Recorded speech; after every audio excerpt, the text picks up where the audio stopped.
മലപ്പുറം എരിഞ്ഞിമങ്ങാട് വെട്ടേക്കാട് റോഡിൽ കാട്ടുപന്നികൾ ഇന്നലെ രാത്രിയാണ് കാട്ടുപന്നികൾ റോഡിൽ നിലയുറപ്പിച്ചത്. 24 അതിൻ്റെ ദൃശ്യങ്ങൾ കിട്ടിയിട്ടുണ്ട്. ആ ദൃശ്യങ്ങളിലേക്ക് നമുക്കൊന്ന് ആദ്യം പോകാം. ഈ റോഡിൽ നിൽക്കുന്ന കാട്ടുപന്നികളുടെ ദൃശ്യമാണ് ഇപ്പോൾ പ്രേക്ഷകർ കാണുന്നത്. വേട്ടേക്കാട് നട റോഡിൽ തന്നെയാണ് പന്നികളുടെ നിൽപ്പ്. വിവരങ്ങളുമായി വിപിൻ സി വിജയൻ ചേരുന്നു. വിപിൻ, ഈ കാട്ടുപന്നികൾ ഒഴിഞ്ഞു പോയോ?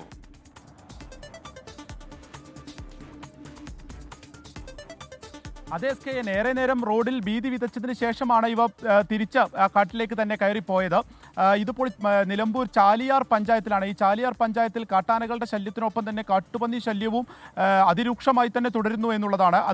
ഇപ്പോൾ അതും കടന്നിട്ടാണ് ഈ എരഞ്ഞിമങ്ങാട് വേട്ടേക്കോട് റോഡിൽ കാട്ടുപന്നികൾ എത്തുകയും അത് നിലയുറപ്പിക്കുകയും ചെയ്ത് രാത്രി ഒരു 8 മണിയോട് കൂടിയായിരുന്നു. ഏറെ യാത്രക്കാർ അതിലൂടെ സഞ്ചരിക്കുന്ന ഒരു സമയമാണ്. ആ സമയത്താണ് 3 കാട്ടുപന്നികൾ അവിടെ നമുക്ക് ആ ദൃശ്യങ്ങളിൽ തന്നെ കാണാം. തൊട്ടടുത്ത വീടാണ്. ആ വീടിൻ്റെ മുറ്റത്ത് കൂടിയാണ് ഇവ ഇങ്ങനെ ഒരു ഭയവുമില്ലാതെ അങ്ങനെ നടക്കുന്നത്.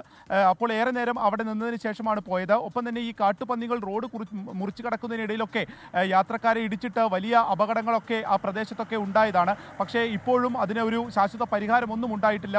ഒപ്പം തന്നെ ഈ അകമ്പാടം റോഡിലാണ് കാട്ടുപന്നി ശല്യം രൂക്ഷമായി തുടരുകയും ഇതുപോലെ തന്നെ മനുഷ്യരൊക്കെ ഇറങ്ങി നടക്കുന്ന 8 മണിക്ക് അടക്കം റോഡിൽ ഇങ്ങനെ കാട്ടുപന്നികൾ കൂട്ടത്തോടെ വന്ന് നിൽക്കുന്ന ഒരു സാഹചര്യവും ഉണ്ടായിരിക്കുന്നത്. SK സ്ക്രോൾ ചെയ്യുന്നൊരു ഷോട്ട്